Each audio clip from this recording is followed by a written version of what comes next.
Salah satunya tingkat pengetahuan itu kita harus mengetahui jenis belut yang kita budidaya ini jenis belut apa. Karena ternyata banyak sekali jenis belut, antara lain yang bisa dibudidaya maupun yang tidak bisa dibudidaya. Nah, juga ada yang bisa dibudidaya menghasilkan, ada juga yang dibudidaya tidak menghasilkan, itu pun ada.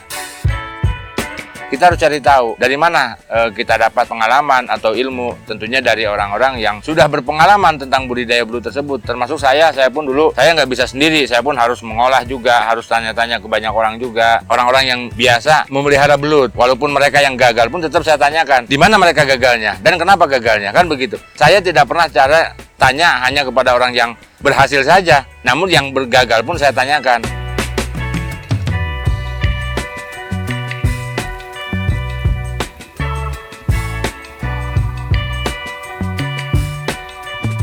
Bismillahirrahmanirrahim. Assalamualaikum warahmatullahi wabarakatuh. Sebelumnya perkenalkan, nama saya Suwardi. Saya saat ini tinggal di Dusun Sabrang Wetan, Desa Wukirsari, Kecamatan Cangkringan, Kabupaten Sleman, Yogyakarta. Dan saya akan memperkenalkan juga, ini ada usaha saya, usaha budidaya belut yang pastinya yang saya kelola atau yang saya budidayakan adalah belut jenis rawa atau bisa juga dibilang belut super. Usaha saya mulai dari tahun 2018 ya, dari 2018. Awalnya saya usaha budidaya belut ini tidak ada tujuan kalau budidaya belut ini akan cukup berkembang. Awalnya saya hanya iseng saja karena memang saya dari Jawa Barat, saya hobi sekali dengan belut. Karena saya hobi belut, saya cari, namun tempo hari saya beli terlalu banyak hingga akhirnya separuh saya budidayakan. Yang separuh memang saya konsumsi dan separuh lagi saya budidaya. Namun karena dulu kurangnya pengetahuan saya hingga terjadi kegagalan. Nah, dari kegagalan ini banyak juga yang tewas atau gagal, itu banyak yang mati hingga akhirnya saya Nah, hingga beberapa bulan kemudian saya penasaran lagi, teringat ingin sekali saya budidaya lagi. Hingga akhirnya saya coba budidaya, namun tetap gagal. Saya kurang lebih gagalan saya itu kurang lebih sekitar 3 mungkin 4 kali saya gagal. Karena kurangnya pengetahuan, harus hidupnya bagaimana, pemberian pakan bagaimana, hingga akhirnya saya banyak tanya di mana cari tahu, di beberapa orang yang pembudidaya belut. Nah, hingga akhirnya saya pun kadang suka buka juga, katakan Mbah Google mungkin ya. Nah, itu Mbah Google, saya cari tahu juga di Mbah Google. Kemudian itu nggak saya ambil satu pintasan, tetap saya olah dari beberapa orang yang paham soal budidaya belut. Kemudian saya saring, dan mana yang kira-kira menurut di logika saya paling masuk, dan itu yang saya terapkan. Dan alhamdulillah setelah kegagalan yang 4, alhamdulillah saya bisa membuktikan bahwasanya budidaya belut yang saya kelola saat ini alhamdulillah bisa saya nikmatin hasilnya. Dan ternyata yang hobi atau penggemar daging belut ini ternyata di masyarakat luas cukup banyak juga. Dan untuk prospeknya di budidaya belut ini memang cukup bagus, hingga akhirnya satu yang pasti daging belut ini banyak sekali penggemarnya, baik itu untuk senekan, keripik belut maupun hidangan atau masakan dalam menu masakan apapun. Dan alhamdulillah juga saya sudah membuka rumah makan juga. Rumah makan ini ada rumah makan khususnya kuliner tentang belut, konsepnya belut semua. Di sini saya juga udah buka, ada keripik belut, ada sambal belut, ada rica-rica belut, tongseng belut. Nah, itu alhamdulillah ini sudah diterima masyarakat luas, dan tidak sedikit yang sudah mencoba dari luar-luar daerah ke sini untuk menikmati hidangan atau kuliner konsep perbelutan, kurang lebih begitu. Mungkin ada beberapa pertanyaan di masyarakat luas, kenapa saya harus berbudidaya belut? Nah, gitu. Awalnya saya pun tidak ada berpikiran kalau saya mau usaha di budidaya belut. Namun dikarenakan tempo hari ini saya penasaran, karena sering pas saya pengen makan belut, itu saya harus mencari jauh dan itu pun sulit saya cari. Hingga akhirnya saya coba saya budidaya. Minimnya ya untuk saya makan sendiri gitu kan. Namun seiringnya waktu berjalan, pas saya itu ya yang berapa kolam yang saya coba itu bisa membuahkan hasil, kemudian saat itu pula lah saya kok pas kebetulan kita membutuhkan perekonomian yang cukup tinggi untuk anak-anak sekolah, untuk biaya sekolah. Hingga akhirnya beberapa kolam kemudian saya angkat. Nah, setelah saya angkat, saya jual. Awalnya saya hanya menjual hanya di sekitaran tetangga, mungkin kiri kanan atau teman-teman dekat. Nah, namun setelah pas saya posting di sosmed, tentunya di TikTok saya, mungkin ada di FB saya. Nah, ternyata banyak juga yang request ke saya, banyak yang pesan belut. Nah, disitulah baru saya merasa berpikir, lah ternyata belut ini cukup prospek juga. Hingga akhirnya saya kembangkan lagi. Dan setelah saya kembangkan lagi, alhamdulillah sekarang pesanannya ya cukup melimpah hingga saya pun kurang lebih ya sangat keteteran juga atau sangat kerepotan juga untuk memenuhi kebutuhan pasar. Nah, disitulah kenapa sebabnya sekarang saya jadi berpaling di belut. Walaupun memang banyak yang mengatakan bahwasanya di belut ini kok sulit dan tidak bisa dibudidaya. Itu bukan sulit, namun menurut saya ada 3 faktor untuk budidaya belut. Setelah saya ketahui 3 faktor ini, yang pertama adalah pengetahuan, yang kedua pengalaman, dan yang ketiga adalah tingkat kesabaran. Salah satunya tingkat pengetahuan itu kita harus mengetahui jenis belut yang kita budidaya ini jenis belut apa. Karena ternyata banyak sekali jenis belut, antara lain yang bisa dibudidaya maupun yang tidak bisa dibudidaya. Nah, juga ada yang bisa dibudidaya menghasilkan, ada juga yang dibudidaya tidak menghasilkan, itu pun ada. Nah, terus dalam pengetahuan kita juga mengetahui bahwa habitatnya si belut ini hidupnya di media lumpur, maka kita siapkan lumpur. Dan lumpur yang terbaik adalah lumpur yang menghasilkan unsur pakan. Nah, kurang lebih seperti itu. Nah, kemudian ada di sisi pengalaman. Pengalaman itu kita harus mengetahui, kita harus cari tahu dari mana kita dapat pengalaman atau ilmu. Tentunya dari orang-orang yang sudah berpengalaman tentang budidaya belut tersebut. Termasuk saya pun dulu, saya nggak bisa sendiri. Saya pun harus mengolah juga, harus tanya-tanya ke banyak orang juga. Orang-orang yang biasa memelihara belut. Walaupun mereka yang gagal pun tetap saya tanyakan, di mana mereka gagalnya dan kenapa gagalnya, kan begitu. Saya tidak pernah tanya hanya kepada orang yang berhasil saja, namun yang bergagal pun saya tanyakan. Tujuannya itu ibarat kata bagi saya umpamanya mau ke suatu tujuan atau ke suatu tempat, saya akan tanya kepada orang yang gagal, yang tersesat. Jika mereka lewat jalan kanan dia akan tersesat, atau jalan kiri dia tersesat, maka itulah yang kita contohkan. Oh, berarti saya nggak boleh lewat kiri, ini tersesat. Otomatis kita harus lewat kanan, ini yang terbenar, kan begitu, kurang lebih gitu. Jadi yang saya tanya nggak cuma sekedar ke mereka yang berhasil, namun yang gagal pun saya tanya. Nah, itu pengalamannya. Terus tingkat kesabaran. Tingkat kesabaran itu dalam artian yang namanya belut ini kan tidak nampak, iya kan? Tidak tampak fisiknya gitu, karena dia ada di dalam lumpur.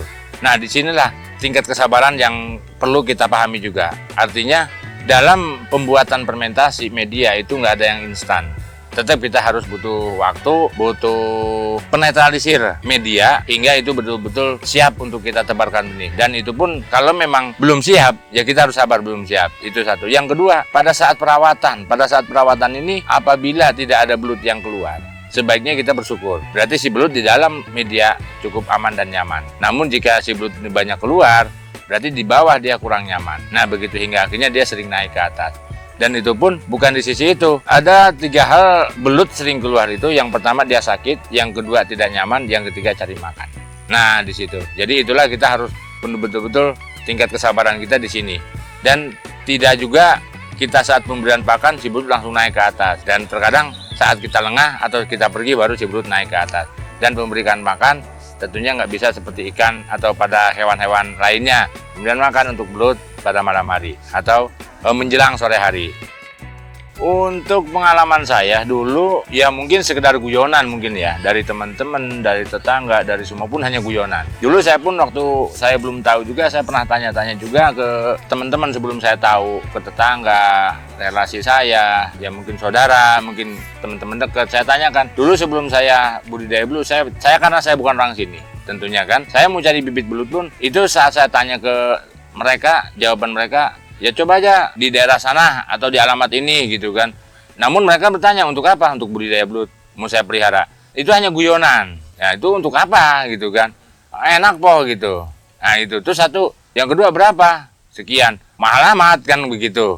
Nah terus sudah gitu ada lagi yang mengatakan, ya ngapain sih buang-buang waktu pelihara belut? Yang mau pelihara itu yang menghasilkan kan gitu ya, contohnya kambing, sapi, ikan atau lainnya kan seperti itu. Sedangkan jawaban saya simpel, wah untuk hal-hal yang terlalu budgetnya terlalu tinggi saya belum mampu untuk modalnya. Saya mampunya hanya ya 300, 400, mungkin banyak-banyaknya 500 ribu saya mampu. Kalau kambing kan satu kambing aja udah jutaan kurang lebih kan begitu. Nah hingga akhirnya di situ saya coba, wah kalau di belut ini pepet-pepetnya seandainya tidak ada yang mau, saya hobi gitu kan. Mungkin tertambah lagi seingat saya nasihat dari orang tua dulu saat saya masih di Jawa Barat, masih kecil. Terkadang kan untuk kandungannya ini cukup banyak juga proteinnya gitu. Sangat tinggi untuk di belut. Paling tidak ya bisa saya konsumsi untuk saya, untuk keluarga saya. Nah saat itu alhamdulillah setelah berhasil ya, ternyata setelah saya masuk di dunia maya, di sosmed atau di luar, di masyarakat luas, ternyata yang hobi itu nggak cuma 1-2 orang. Hingga akhirnya saya baru menyadari lagi, di toko-toko pun ternyata banyak juga, supermarket banyak juga kan keripik-keripik belut. Nah disitulah saya mulai berpikir, belut ini dari mana? Nah iya kan, nah kenapa ada di sini? Nah berarti banyak juga yang menyukai kuliner belut kan gitu. Nah disitulah saya baru mulai mencoba lagi untuk mengembangkan.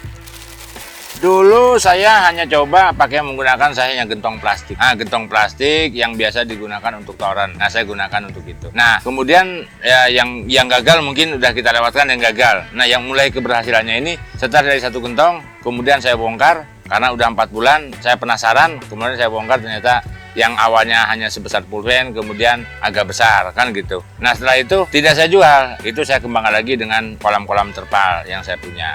Nah, gitu.